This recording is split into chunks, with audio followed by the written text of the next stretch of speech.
महाप्रज्ञ गुरवे नमः। गुरवे नमः, गुरवे नमः। ओम श्री महाप्रज्ञ गुरवे नमः। गुरवे नमः, गुरवे नमः।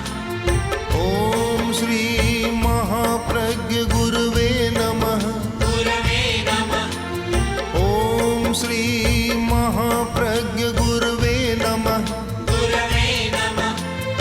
ओम श्री महाप्रज्ञ गुरवे नमः। गुरवे नमः। तब केशी स्वामी बोले कि राजन, तुम बड़े समझदार हो, जानते हो परिषद कितने प्रकार की होती है। मतलब मेरा 4 प्रकार की परिषद होती है। क्षत्रिय परिषद, गृहपति परिषद या व्यावसायिक परिषद यानी व्यापारियों की परिषद, और ब्राह्मणों की परिषद और ऋषि मुनियों की परिषद 4 प्रकार की होती है। तो इन चारों के भी अपनी अपनी दंड नीति होती है, क्योंकि दंड के बिना कोई काम नहीं चलता। आदमी का दिमाग इतना विकसित नहीं है कि वह सब अच्छा काम ही करे, क्योंकि मस्तिष्क में इतने कुछ प्रकोष्ठ आवेश के होते हैं और आवेश बस आदमी गलत काम करता है। तो उसके लिए दंड का विधान भी है, दंड नीति जरूरी है। अहिंसा की बात करते हैं और इसका अर्थ यह नहीं है कि दंड के बिना काम चलेगा। समाज में अहिंसा की भी ज़रूरत है और दंड की भी ज़रूरत होती है, क्योंकि यह मस्तिष्क की यह रचना और क्रिया के विषय में ध्यान दें तो पता चलेगा कि सब मस्तिष्क के विकास समान नहीं होते। कुछ व्यक्तियों का मस्तिष्क इतना अच्छा होता है कि कोई ज़रूरत ही नहीं पड़ती, दंड की भी ज़रूरत नहीं पड़ती। और कुछ मस्तिष्क ऐसे होते हैं कि थोड़ा सा कठोर कहते हैं तो समझ जाते हैं। कुछ ऐसे होते हैं कि ताड़ना देनी होती है, और कुछ ऐसे होते हैं कि कारावास में भी डालना होता है। तो अलग अलग दंड नीतियाँ होती है। आवश्यक है, और आवश्यकता मनुष्य के मस्तिष्क के विकास पर निर्भर है। तुम बताओ कि अगर कोई क्षत्रिय परिषद का अपमान करे, अपराध करे, तो क्या दंड होगा? जानते हो कि अगर क्षत्रिय परिषद का कोई अपराध करता है, उसे कोड़े मारे जाते हैं, लाठियां बरसाई जाती है, और आखिर होते होते प्राण दंड भी दिया जाता है। गृहपति परिषद है, उसका कोई अपराध करता है तो उसको निकाल देते हैं, कभी कभी जला भी देते हैं। यह दंड होता है। और ब्राह्मण परिषद का कोई अपमान करता है, अपराध करता है, तो उस पर कोई न कोई एक ऐसा चिन्ह लगा देते हैं, जैसे चंड प्रद्योत के लगाया गया था, मम दासी पति, यह मेरी दासी का पति है।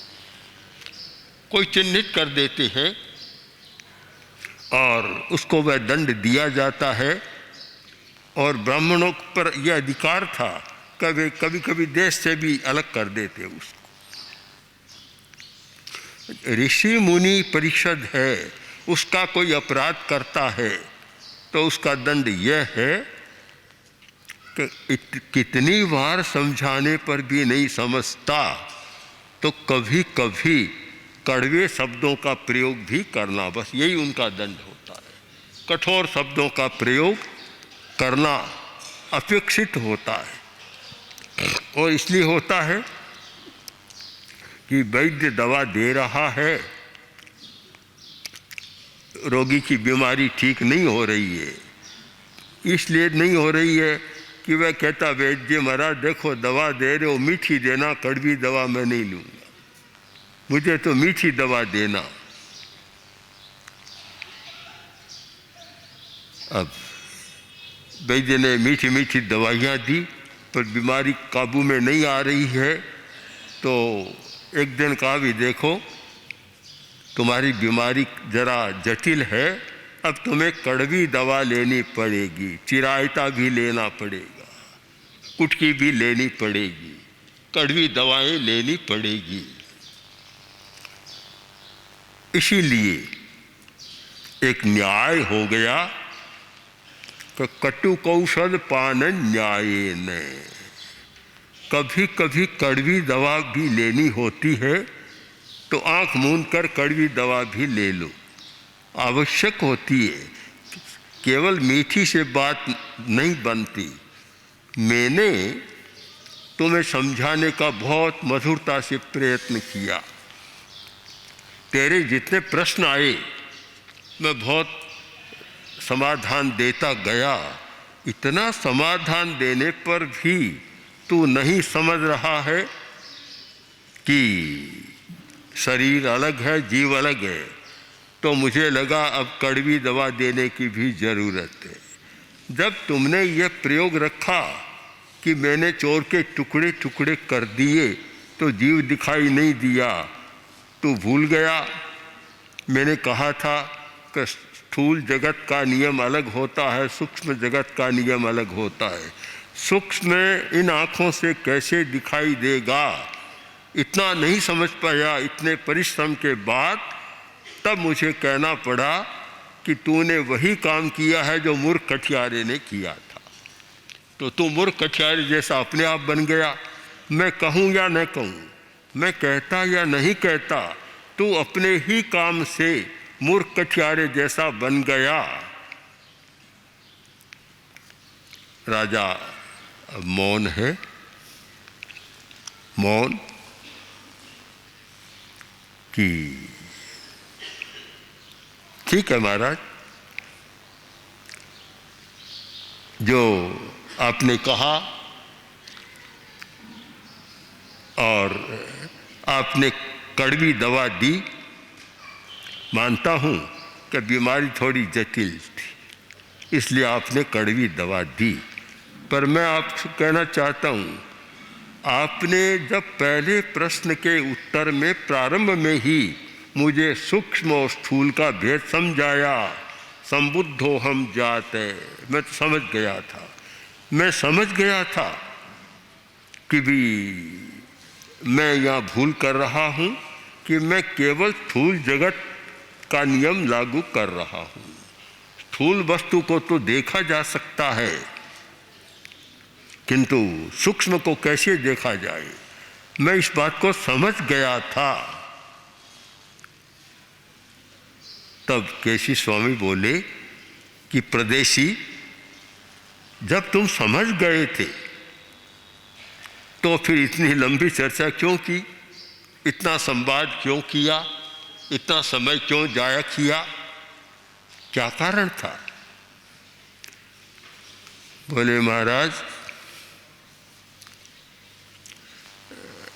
आपसे चर्चा करने में बड़ा आनंद आ रहा था और मुझे ऐसा उत्तर देने वाला फिर मिलता कहाँ से।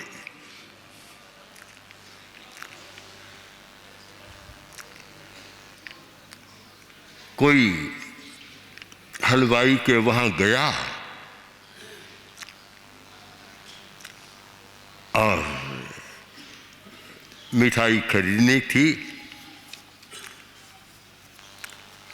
तो एक साधारण गांव का आदमी था, जलेबी मांगी, जलेबी 1 रुपया सेर, पुराने ज़माने की बात है, आज की नहीं है, 1 रुपया सेर। अब जो एक आदमी आया, खड़ा था वहीं, और बहुत बड़ा आदमी लग रहा था, बढ़िया कपड़े, बढ़िया और सारा। उसने कहा कि भाई जलेबी दो। क्या भाव? का 10 रुपया सेर।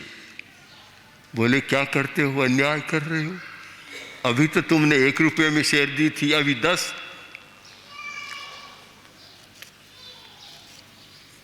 बोले कि आप समझ नहीं रहे हैं, आप जैसे ग्राहक बार बार कब आते हैं?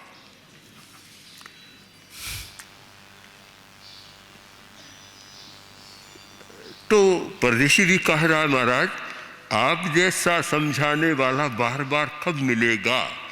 तो भाव बढ़ गया, मूल्य भी बढ़ गया, और मेरी भावना भी बढ़ गई कि जितना कुरेद सकूं कुरेदूं, जितनी टेढ़ी मेढ़ी बातें करूं, बड़ा आनंद आएगा। इसीलिए मैंने बहुत टेढ़ी बातें की। वामम वामेणम, मैं टेढ़ा चला और मैंने बड़ी जटिल बातें रखी, और मेरी दृष्टि में तो मैं बहुत जटिल थी। मैं समझता था कि बहुत जटिल बातें हैं, पर आपने तो मेरे सारे प्रश्नों को वैसे उड़ा दिया जैसे हवा तिनके को उड़ा देती, कहीं टिकने नहीं दिया। तो ये ठीक है कि मैं समझ गया हूं, फिर भी एक बात तो मेरे मन में है, और भला आप जैसा समर्थ मुनि मेरे सामने है, तो मैं अपने लोभ का संवरण नहीं कर सकता। एक बात तो यह है कि महाराज कोई बात नहीं, आपने मुझे मूर्ख कठियारे जैसा बना दिया, पर आप तो उस चतुर कठियारे जैसी है जिसने अरणी में से आग निकाल दी थी। तो कृपा करें कि आप मुझे उस जीव को हाथ में लेकर दिखा दें। मैंने पहले भी आपसे अनुरोध किया था, फिर कर रहा हूं कि मुझे हाथ में लेकर दिखा दें। तो एकदम समाधान हो जाएगा, फिर तो कोई प्रश्न ही नहीं है। समाधान हुआ है, पर कहीं कहीं पुष्टि करना भी जरूरी होता है। हर बात की पुष्टि भी कर ले, जिससे बात पक्की हो जाए। पुष्टि करना आवश्यक है। और प्रत्यक्ष किम प्रमाण, जब परोक्ष में तो प्रमाण की जरूरत पड़ती है। जो चीज हमारे सामने नहीं है, परोक्ष है, तो कोई पूछता है बोलो प्रमाण क्या इस बात का, प्रमाण बताओ। किंतु प्रत्यक्ष में कोई प्रमाण की जरूरत नहीं होती। जो आंखों के सामने है, प्रमाण की जरूरत नहीं होती। आप मुझे जीव को हस्तामलक न्यायेन, तर्क शास्त्र का एक न्याय है हस्तामलक, जैसे आंवले को हथेली में लेकर दिखा दे, वैसे आप जीव को हथेली में दिखा दे कि देखो प्रदेशी ये जरा जी, तो पूरा एक समाधान हो जाएगा और बहुत अच्छा होगा। आप कृपा करें, और आप समर्थ हैं, कर सकते हैं।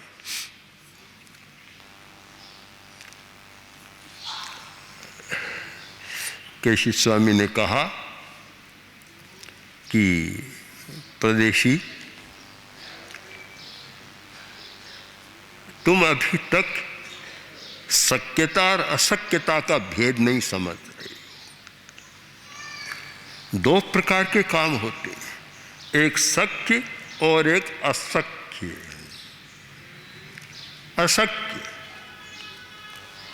एक काम कठिन तो है पर शक्य है, कोई आदमी कर भी सकता है, कर सकता है, सब नहीं कर सकते पर कोई आदमी कर सकता है। एक है अशक्य, कोई भी नहीं कर सकता। मैं मानता हूँ कि तुम्हारे प्रश्न का उत्तर देना शक्य है और मैंने दिए हैं, पर सूक्ष्म तत्व को, अमूर्त तत्व को, जो इंद्रियों से अगोचर है, इंद्रियों का विषय नहीं है, उसे हाथ में लेकर और मैं तुम्हें दिखा दूं, यह मेरी भी शक्यता नहीं है, क्षमता नहीं है, मैं भी समर्थ नहीं हूँ। ये बहुत बड़ी बात है। हर आदमी को यह अहम नहीं होना चाहिए कि मैं सब कुछ कर सकता हूँ, सब कुछ कर सकता हूँ, यह घमंड नहीं होना चाहिए। शक्यता पर ही विचार होना चाहिए। मैं इस बात को, शक्यता और अशक्यता को एक कहानी के माध्यम से समझाऊं कि एक पटेल था, हिम्मत, नामी हिम्मत बहादुर पटेल। वह ये कहता कि दुनिया में कोई ऐसा काम नहीं जो मैं नहीं कर सकता।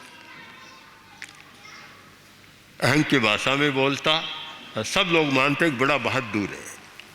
कुछ युवकों ने सोचा कि यह इतना घमंड करता है तो इसके घमंड को भी चूर करना चाहिए। एक दिन 5-10 युवक मिलकर आए और बोले, पटेल तुम सब कुछ कर सकते हो, आज एक काम करके दिखाओ। क्या? कि ये तुम्हारी छां है, इसको पकड़ लो। छां हो रही थी सामने, इसको पकड़ कर दिखाओ। बोला भी दिखाता हूँ। पकड़ने दौड़ा तो छाया और आगे चली गई, फिर दौड़ा तो और आगे चली गई। दौड़ता चला गया, छाया आगे चलती गई, परेशान हो गया और किलोमीटर यात्रा कर ली, छाया पकड़ में नहीं आ रही है। पसीना आ गया, गर्मी का मौसम था। सामने कोई समझदार आदमी आया और बोला, पटेल आज क्या बात है, थक रहे हो, पसीना चूरा है, क्या बात है? आज तो फंस गया। क्या हुआ? कि मैंने कहा इस छाया को पकड़ लूँगा, युवकों ने कहा पकड़ लो, मैं पकड़ लूँगा, हाथ में नहीं आ रही है। तो उसने कहा कि ये देखो, यह कभी शक्य नहीं है कि तुम अपनी छाया को पकड़ो, तुम दिशा को बदल दो, दिशा को बदल दो, छाया तुम्हारी पकड़ में आ जाएगी। मुंह फेरा और छाया अपने आप में आ गई, भीतर समा गई। कैसी? तुम भी दिशा बदलो, केवल स्थूल पर मत रहो, सूक्ष्म को जानने का प्रयत्न करो तो छाया तुम्हारी हाथ में भी आ जाएगी। वो जीव शरीर से अलग है, यह बात भी समझ में आ जाएगी। चर्चा इतनी लंबी हो रही है और रस भी आ रहा है। केशी को के प्रदेशी को अभी पूरा करना नहीं चाहता, बात को और आगे लंबाना चाहता है। अब आगे वो और क्या प्रस्तुत करता है, हम फिर विचार करें। ओम आर ओम श्री महाप्रज्ञ गुरवे नमः। गुरवे नमः, गुरवे नमः, ओम श्री महाप्रज्ञ